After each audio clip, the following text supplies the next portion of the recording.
Good afternoon. It's a great pleasure to see you here for another in our ongoing and ever developing series, Rethinking Open Society. It's wonderful that you're here, and we are extremely lucky to have Niall Ferguson with us.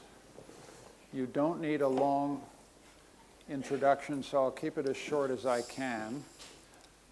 Niall has got some slides for us, so we've got a, there they go, great. I think the thing to say about Niall Ferguson, who has held extremely distinguished posts at Oxford, New York University, Harvard, and now Stanford, is that he's probably the most distinguished exponent of an art that needs much more cultivation, which is the use of deep historical scholarship to illuminate current and future geostrategic trends. That is, this is a historian who shouldered a burden that most historians, I'm trained as a historian, are very hesitant to take, which is to use historical knowledge to guide us into not just the present, but also into the future. It's a perilous thing to do. It's a difficult thing to do. Notice how deeply based it is in scholarship, in historical understanding and thinking. That's a methodological aspect of his work that I commend to, well, the faculty, but and also the students. The courageous, daring attempt to use deep historical knowledge to give us a sense of where we may be going. And I think you'll be excited to know, although he'll tell you more about this, that this is the first outing that he is giving for his next project. So I hope you will give a very distinguished historian, a very courageous public intellectual, a very outspoken critic of conventional wisdoms, including some of my own conventional wisdoms. Please give a very warm welcome to Niall Ferguson.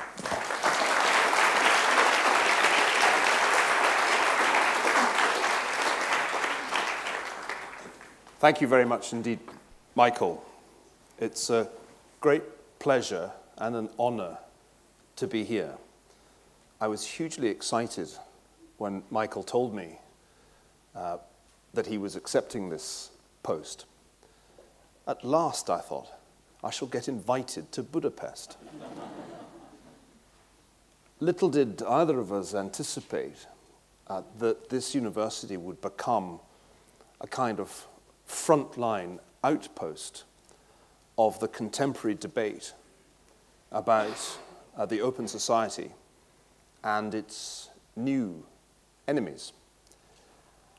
I was pondering what to talk about after Michael duly did invite me. And I decided it would be appropriate to talk about my new book, even though it's not published yet. Because, as you'll see, there's a strong Hungarian flavor to this book. In fact, many of the key concepts that I'm going to talk about this evening originated in this country. So it's a rather appropriate place to unveil the argument and to reflect on its implications for the burning question of how an open society can maintain itself in a world that has turned out to be much less benign than many of us expected, maybe just a few years ago. Now, I'm going to show you some slides, even though at some level I loathe PowerPoint, because I'm going to talk about networks. You can't really talk about networks without some fancy graphs. Now, Evan Williams may not be a household name here in Budapest, but as one of the founders of Twitter, he is a household name where I now hang my hat, which is at Stanford, not far from Silicon Valley. I thought once everybody could speak freely and exchange information and ideas, the world is automatically going to be a better place. I was wrong about that. Congratulations, Evan. You win Quote of the Week. This was in the New York Times just the other day, and I read it, and I thought to myself, there's only one possible response to this observation, and that is, well, duh. Something my children like to say, and I've adopted it too. Yeah, Evan, the world is indeed networked as never before, and you did your share to network it. These data here are actually now quite old, 7 years old to be precise. But they show you the extent to which the world is networked by comparing social network usage, cell phone ownership, and so forth for the United States, China, and Egypt in 2010. And really the most striking thing about this chart is how similar these three very different countries are in terms of cell phone ownership, use of the cell phone for the internet, especially amongst young people, use of the phone for social networking. Notice that in 2010, Egypt actually led by that measure China and the United States. The world is even more networked today than it was then. I go to work at Stanford listening to National Public Radio, which is partly supported by the Eric and Wendy Schmidt Foundation. And every day there's a little ad for the foundation which includes the catch line, "In a world where everything is connected." And I hear that every day. A world where everything is connected. That has become the dominant cliche of our time.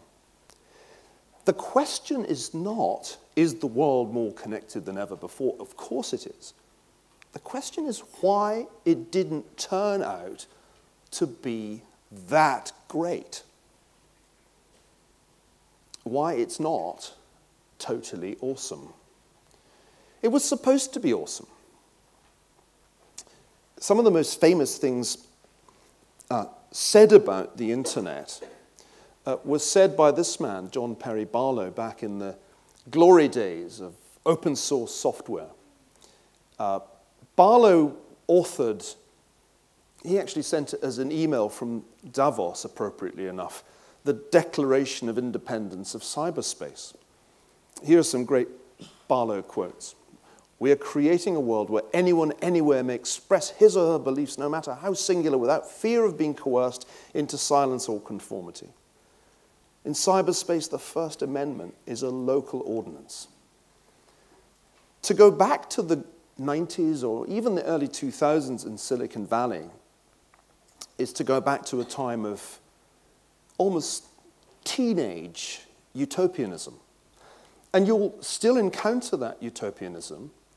For example, if you read Mark Zuckerberg's blog post, which I think he published in February, challenging implicitly the Trump administration with a vision of a global community with universal norms.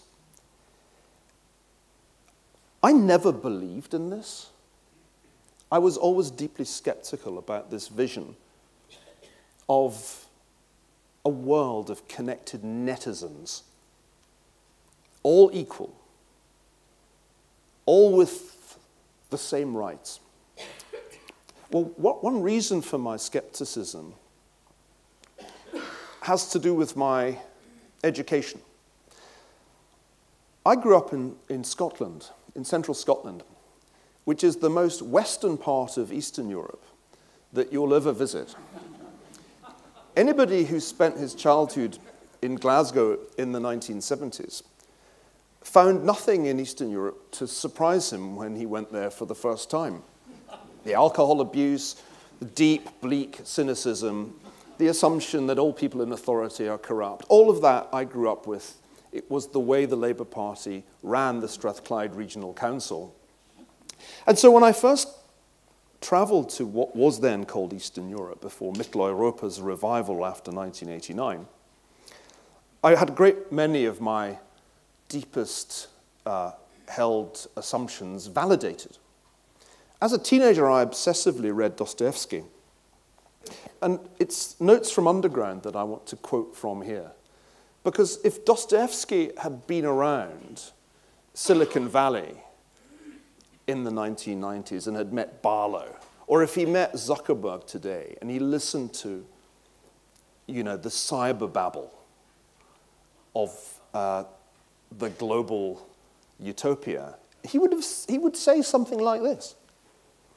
This was actually said in response to an earlier utopian generation, the utilitarians, who began to hypothesize in the mid-19th century that a social science would make it possible for human actions to become predictable. You seem certain that man himself will give up erring of his own free will, writes Dostoevsky in Notes from Underground, that there are natural laws in the universe and whatever happens to him happens outside his will. All human acts will be listed in something like logarithm tables, say up to the number 108,000, and transferred to a timetable. There are people at Google working on this right now. None of them has read Dostoevsky. They will carry detailed calculations and exact forecasts of everything to come. Does this sound familiar? But then one might do anything out of boredom, because man prefers to act in the way he feels like acting, and not in the way his reason and interest tell him. One's own free, unrestrained choice, one's own whim, be it the wildest, one's own fancy, sometimes worked up to a frenzy. That is the most advantageous advantage that cannot be fitted into any table. A man can wish upon himself in full awareness something harmful, stupid, and even completely idiotic in order to establish his right to wish for the most idiotic things. This is, in some ways, an explanation of last year's election in the United States. It's an explanation of a great many things. John Kerry once unwittingly made the mistake of telling a joke in Berlin. You should never, if you're going to tell a joke, do it in Germany. But Kerry, when he was Secretary of State, said, "There is a right to be stupid." And he thought this was a kind of witticism. Then he realized that the German audience were writing it down. Das Dummheitsrecht. Faszinierend. Well, the right to be stupid is really what Dostoevsky is talking about here. And the designers of the internet forgot about that. Probably because they really hadn't read Dostoevsky. But that's not the answer I want to give you this evening. The answer I want to give you this evening to the question, why did it turn out to be so awful? Why is cyberspace not paradise, but a kind of inferno, is different from Dostoevsky's answer. I'm going to give you a more Hungarian answer and a less Russian answer to the question. And the answer has to do with networks and their peculiar properties. Now, I'm very struck by the fact that many people talk about networks casually. They use the term on an almost daily basis. If you search the New York Times on any given day, you will find the word network in multiple contexts. It's perhaps the most overused word of our time. But the proportion of people using the word who understand even the most fundamental, basic elements of network science is tiny. And I want to argue this evening that if you don't understand the properties of networks, you are doomed not to understand the consequences of creating the world's biggest social network, which is, roughly speaking, what we've done. In this diagram, I've tried to sketch the key concepts, assuming that not everybody in the room is familiar with network theory. Each of you are a node. Think of yourself as a node. And you have edges, your relationships. there's an edge that connects Michael to Susanna, a special kind of edge called marriage. But Michael's connected to everyone in this room because of his status in this institution. You all know him. He probably knows you, or at least pretends to, when he meets you at drinks parties. So you're a node and you have edges, and some people have more edges than others. He probably has the most edges in this room.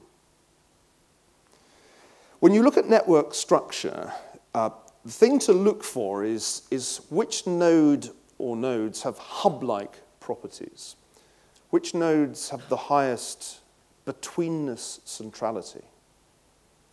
The hub marked here is the node through which most nodes have to go to reach all the other nodes in the graph. Having betweenness centrality makes you a kind of junction. If you think of busy junctions when you're driving to work, you get the idea. Some of you are a kind of sub-network, and I have no idea if there is one in this room, but perhaps some of you were all in the same class, or all went to the same high school, or all play in the same amateur soccer club.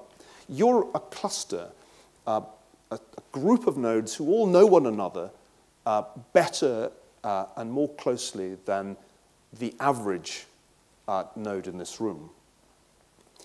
And perhaps somebody here, and I feel sorry for him or her, is the network isolate. That's the lonely node with no edges, doesn't know anybody, isn't known by anybody. These are the key concepts of network science. I'm probably insulting the intelligence of a Hungarian audience saying all this. But in my experience, most people really don't know this. Certainly most people in my field. Now, what is remarkable about networks is that they were not invented by Mark Zuckerberg. No, they've always existed. They are ubiquitous. They are all around us. Your brain is a neural network. We actually have only managed to graph one neural network. It belongs to a particular worm, C. elegans. On the left, you see the neural network of that worm. On the right, there's a partial food web that shows you fish and other sea creatures, including the birds above the sea, and how they feed off one another. With arrows, it's a directed network from the prey to the predator. Networks are, therefore, all around us, inside us. Jeffrey West of the Santa Fe Institute just published a fantastic book called Scale, one theme of which is that essentially everything in the world, from your circulation right up to the way that New York City functions, is a network. And social networks were not invented by Mark Zuckerberg either. In every human setting, from the very beginnings of our existence as a species, we have been in social networks that can be graphed. I like this graph of the social networks in Shakespeare's play Hamlet. One of the interesting things that Moretti finds when he does plot the relationships in Hamlet is that if you know both Hamlet and Claudius, you're very likely to die. There's a zone of death in the network. So social networks are all around us. We are all embedded in them from the minute we are born. So all that we are really contending with in 2017 is that we have, or rather, they in Silicon Valley have built the biggest and fastest ever social networks. This is a Facebook graph from, I think, 2010, which was a rather bold attempt to visualize the Facebook network by doing city pairs. If you do person-to-person networks, you just get a massive hairball, which is a common problem when you're doing network analysis. You have too much detail. But to strip it down, Butler essentially just looks at city-to-city networks and And the brighter the line, the more relationships there are between, say, Budapest and Paris.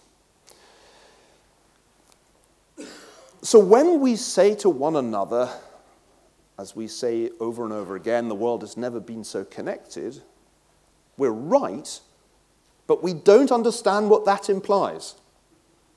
Most of us don't have a clue what that implies because we do not understand network theory. You've got to understand all this, actually, to begin to make sense of a hyper-connected world. I love this little chart because it gives you a sense of all the different ways that network structure can vary.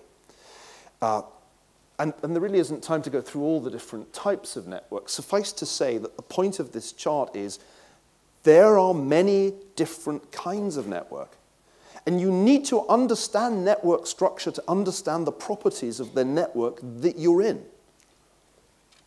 And we are only just beginning to grasp the implications of this simple insight.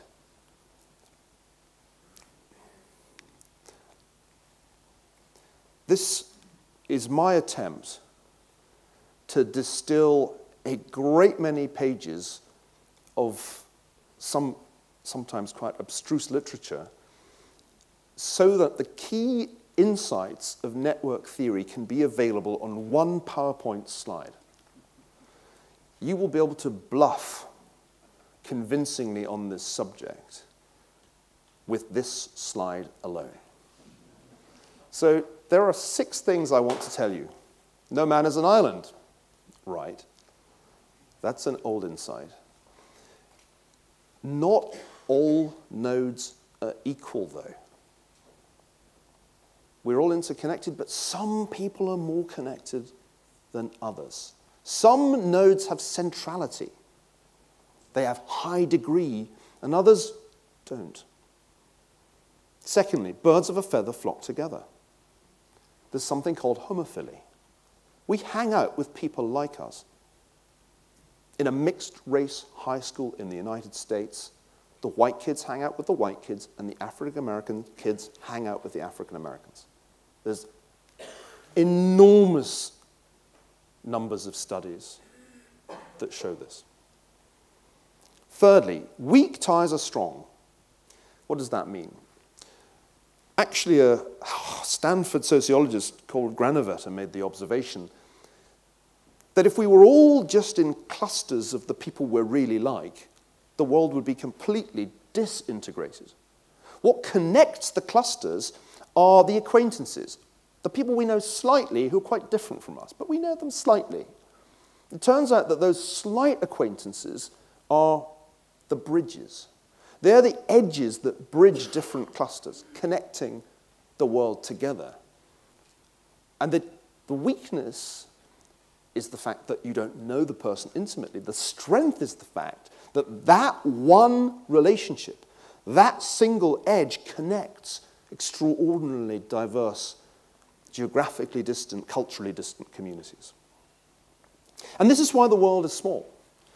The notion of 6 degrees of separation originated in a Hungarian short story long before anybody fully understood that it was true. It was just a fanciful Hungarian short story. But when Stanley Milgram actually ran the experiment to see how many steps it would take from a letter to get from the Midwest to, if I remember rightly, a Boston doctor, I may be misremembering, it turned out that it was roughly 6. He would send the letter out to random people in the Midwest and say, you have to get this to somebody you don't know. So you need to kind of figure out who's likely to know them of the people that you do know and send it to them. And they need to do the same. So they ran the experiment. It turned out to be roughly 6 degrees of separation. 4. Whenever you hear somebody say that something went viral, another cliche of our times, remember, when an idea, or what Richard Dawkins calls a meme, goes viral, it's not necessarily because it's a really great idea, which we tend to assume is the case. No, no, no. Things go viral because of the structure of the network that they enter. This is also true of diseases. And it turns out that ideas behave a lot like, though not exactly like, infectious diseases. It's the structure of the network that determines the speed of contagion. Fifthly, networks never sleep. They're not static. They're always evolving. They're complex, adaptive systems with emergent properties, and they are subject to phase transitions. Don't take it from me, take it from your colleague, Laszlo Barabashi, who's perhaps the most impressive thinker that I've encountered in all the reading that I've done on this subject. Of all the times the light bulb went off above my head, and my God, it went off a lot researching this book, it was never brighter than when I was reading his stuff. He's my current hero, to be absolutely frank. I've never met the man. Michael knows him. Like, everybody in this room probably knows him. I am so starstruck. I really am. I mean, I'm glad he's not in the room because I'll be stammering and muddling up my slides. Finally, networks network. A lot of what we call change in history turns out to be interaction between networks. And sometimes this is benign. There's a man named Paget who works on this, and he argues that lots of what we call innovation and invention happens when networks interact. But it's not always benign. Sometimes a network can attack a network, and then you can have network outage. A network can collapse when attacked. There, that's all you really need to know about networks. Well, not quite. Those are the 6 ideas that I've learned writing the book. So let me just give you an example, or a few examples of what I'm talking about. Economists don't generally think of the economy as a network. That is absolutely not how standard macroeconomics works. But that's a bit weird, because it is a network. In fact, it's a super network. My good friend and your former colleague, Michael Ricardo Hausmann, has this amazing project on economic complexity. And this is a map of the world economy, which essentially maps the global product space. So each dot is $100 million in exports, and it's structured by product type. And so you can see clusters. One on the right, the sort of greenish one, is textiles and footwear. And geographically, it's exactly where you'd expect it to be. That's to say in East Asia. So the world economy is, in fact, a network. And if you don't understand networks, I'll come back to this later, you can get into some very serious trouble.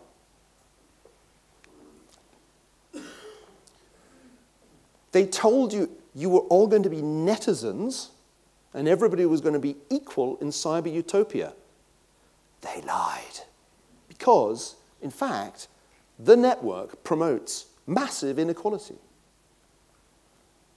There are 2 kinds of people in this world. The people who own the network and the people who use it. And the users are the people who make the owners billionaires. It is no accident that 5 of the 8 richest men in the world are men who in different ways own the network. So maybe the most important idea that I can give you this evening is that networks, particularly the kind of scale-free networks that your colleague Barabashi talks about, are profoundly inegalitarian. Superstar economics, the massive returns that go to the guy who figures out social networking. That's the key concept. And all these studies about inequality that were published, Piketty's book, missed the point. That book was kind of crazy wrong. The story of massive wealth inequality in our time is a story of network structure. It's nothing to do with the rate of profit being higher than the rate of growth. What rubbish.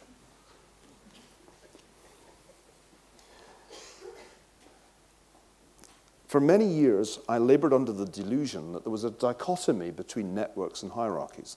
In fact, I gave lectures based on that premise. Now I understand that a hierarchy is just a special kind of network. This is one here. The key to a hierarchy is that it's a kind of network that enforces the centrality of one node, the ruler. You'll see in this diagram that most of the other nodes can only communicate with the rest of the nodes through the top node. This is a very important concept in a couple of ways. One, it helps us understand how authoritarian regimes are structured and why they are so hostile to what I'll casually call horizontal communication that does not go through top node.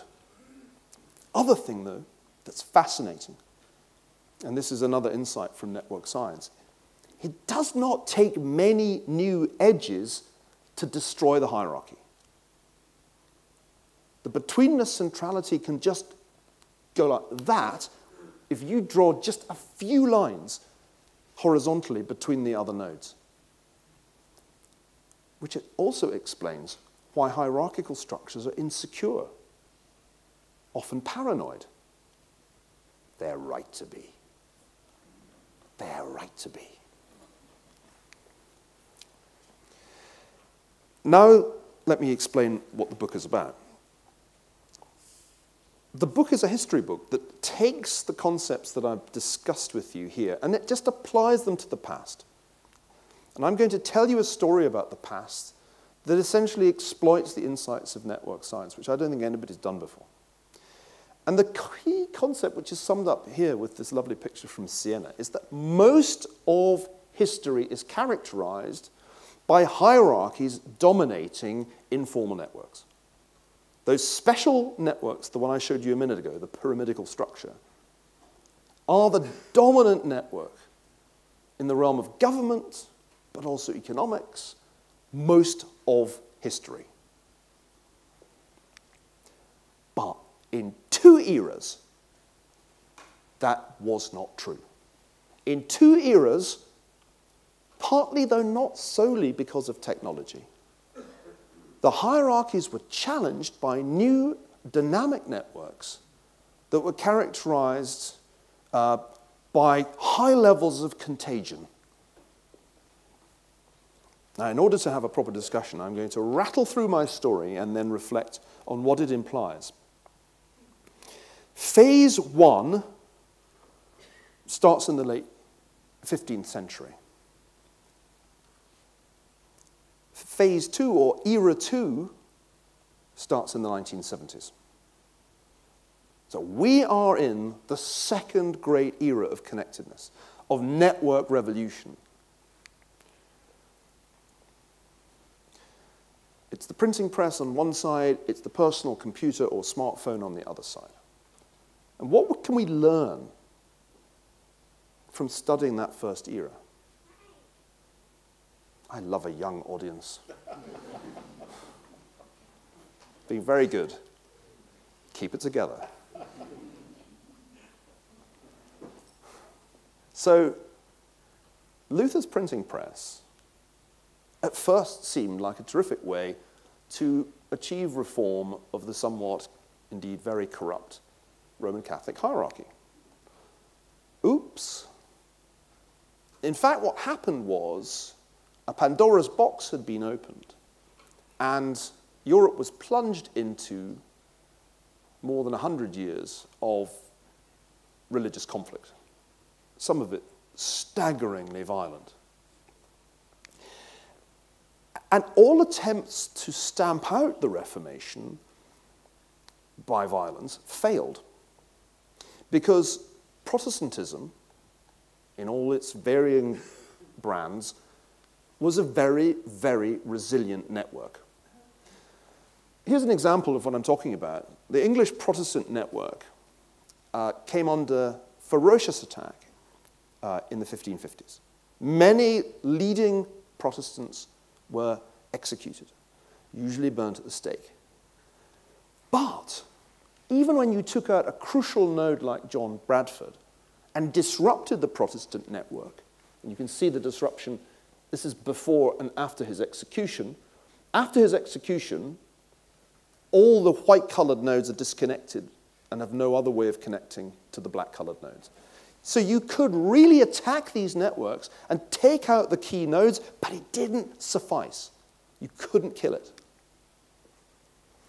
And it was only the first of a succession of network-propelled revolutions that followed hard on each other's heels.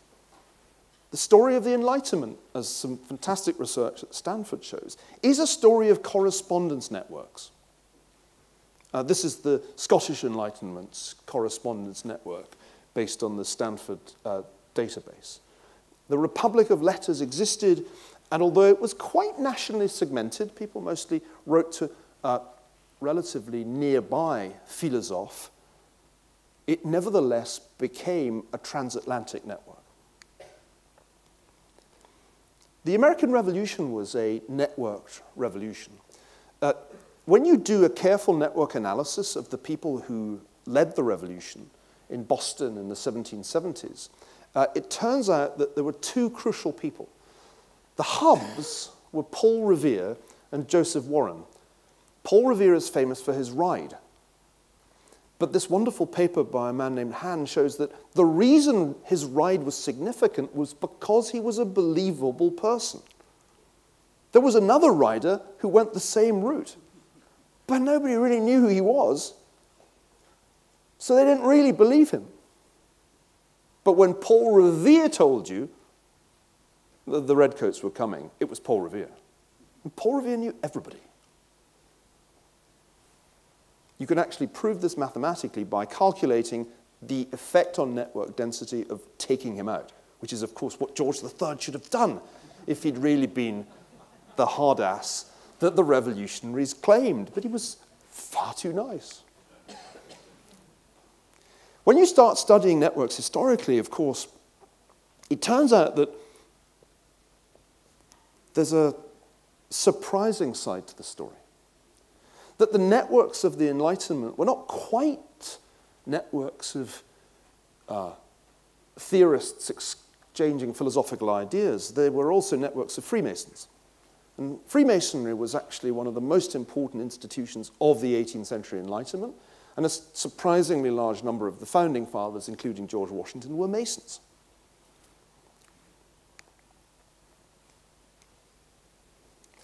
It was very difficult to restore hierarchical order. After the networks had brought the massive disruption of the French Revolution. But ultimately, the 19th century saw the return and restoration of hierarchical order. And it began, I think, at the Congress of Vienna. Why was it possible to reorder the world on the basis of royal and imperial hierarchy after 1815? Answer: partly because the technology that developed in the 19th century favored centralized control. The great thing about the telegraph, the steamship lines, later the telephone, was their capacity for central control. Nobody planned it that way. It was just a quirk of the technology of the Industrial Revolution. The railroads, too. The technologies that developed in the 19th century were so conducive to central control that the ultimate hierarchical regimes eventually appeared. And I think Stalin's Soviet Union was the supreme example of a hierarchy that tolerates no network that is not centrally controlled. And indeed executes people on the mere suspicion that they may belong to such a network. This was the high tide of hierarchy, the low ebb of networks. And it wasn't just in the communist world. Everything was hierarchical in the mid-20th century. Every corporation wanted an org chart like Alfred Sloan's for General Motors. So at the core of the book is an era of restored hierarchy that begins in 1815 and lasts right down until this. An interesting question, for me maybe the most interesting question of the book, is why networks made a comeback in the 1970s and why hierarchies began to lose that power that they'd enjoyed in the mid-20th century. I have a little hypothesis about this, which I don't have time to go into deeply, but it's illustrated by the case of Henry Kissinger, whose biography I'm halfway through writing. And the reason this book happened was that I needed to make a detour to test a hypothesis out about Kissinger. And the hypothesis was he was powerful and resistant to what brought down Nixon because he was networked. And Kissinger was in some sense intuitively understood that the world was becoming more connected. And power would come not from the hierarchy of the federal government, for which he always had the highest contempt, but from the network.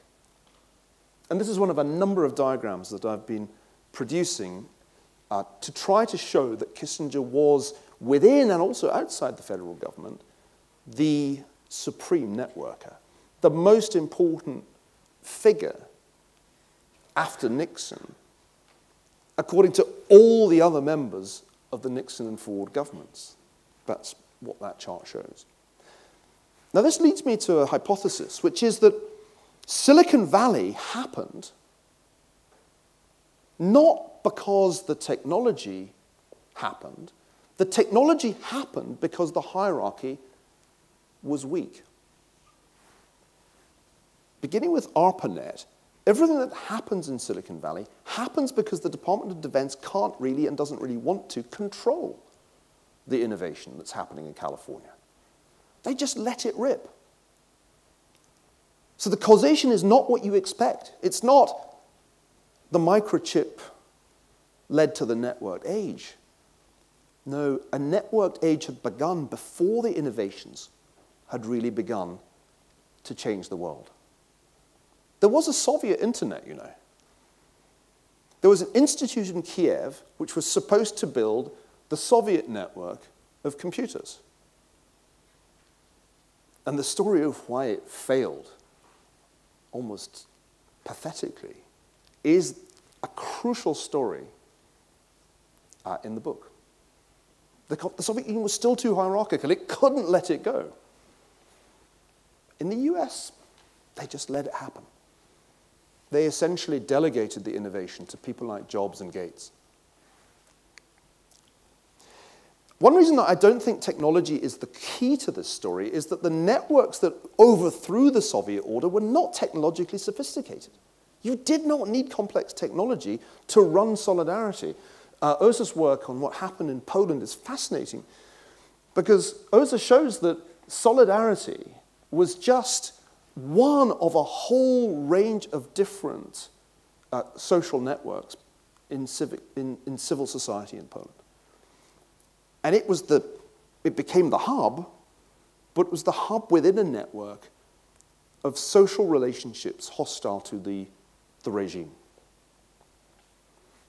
Incidentally, it's the black hexagon on the center left of the diagram. That's the solidarity node. And you can see that it's embedded in a whole complex of different institutions. You didn't need complex technology to carry out the 9/11 attacks. Fantastic research by a man named Krebs analyzed the network of the plotters. And this is the original Krebs diagram that identified Mohammed Atta as the key hub of the 9/11 network. There was nothing sophisticated about 9/11. It didn't use complex technology. Box cutters were the weapons of choice. But the network had the distinguishing feature that this group of people, with Mohammed Atta at its center, was almost completely cut off from any surrounding network that might have detected what they were doing. I call it the antisocial network. Remember I said that the economy is a network? Well, the problem is that if you don't understand that, and you think that Lehman Brothers should fail because Dick Fould is an asshole, which is basically the policy that was adopted in 2008, you fail to see that Lehman Brothers is a hugely important node in an increasingly complex financial network. Andy Haldane, the chief economist at the Bank of England, was about the only person who really grasped this. Everybody else was working with macro models that didn't take this into account. This is a Haldane slide actually showing the interconnectedness of financial centers between 1985 and 2008. It was an interconnected network that was not robust. It was fragile.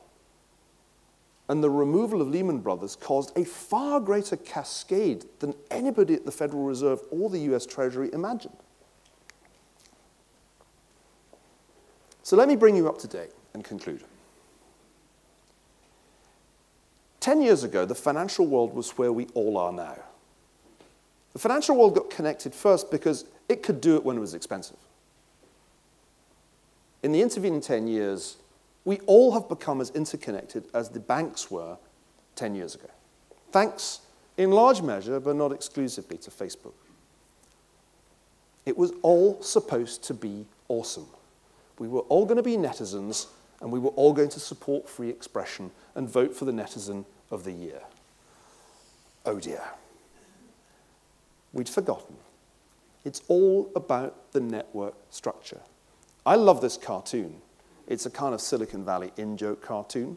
But this is the network architecture of the different Silicon Valley giant companies. And this is the work of insiders because it's kind of making fun about the way that they are organized. But it's not entirely satirical. The point in each case is that the owners of the networks have their own network architecture, and it's mostly hierarchical. Especially, it seems to me, it's hierarchical in the case of, say, Microsoft or Oracle, which Larry Ellison runs like a Renaissance prince. And anything can go viral, including videos of beheadings, videos of pilots being burnt to death. This rather interesting network graph shows the 66 most important jihadi sites on Twitter back in 2013. One cannot understand the phenomenon of Islamic State until one understands its network architecture. Because it's the network architecture that allows the snuff videos to go viral. And then along came another network, the Trump network. And the Trump network, which everybody who was a professional politician underestimated, brilliantly understood how to exploit the Facebook network. If Mark Zuckerberg had known, as he sat in his dorm room in Harvard, that the Facebook would ultimately become Donald Trump's vehicle to the presidency, he would have changed to history and literature and never founded Facebook. Oh, and let's not forget the other network, the network that I call Siberia. The network that was being operated from the Kremlin to subvert the US election, and also, of course, to penetrate in ways yet to be fully disclosed the Trump campaign. So when you ask yourself the question, why did it all turn out to be so upsetting, Evan's question from my first slide, I thought if I gave everybody free speech, it would be so totally awesome. Duh. If you actually think about it for a matter of seconds, it is obvious that creating massive interconnectedness is not likely to result in I'd like to teach the world to sing in perfect harmony. or imagine all the people, any more than the printing press did that in 16th and 17th century Europe. It all comes down to squares and towers, to the relationship between the networks and the hierarchies. Just how badly this turns out, I can't begin to predict. But that it will ultimately be decided by a contest between Facebook and Trump Tower, of that I have very little doubt indeed. Thank you very much.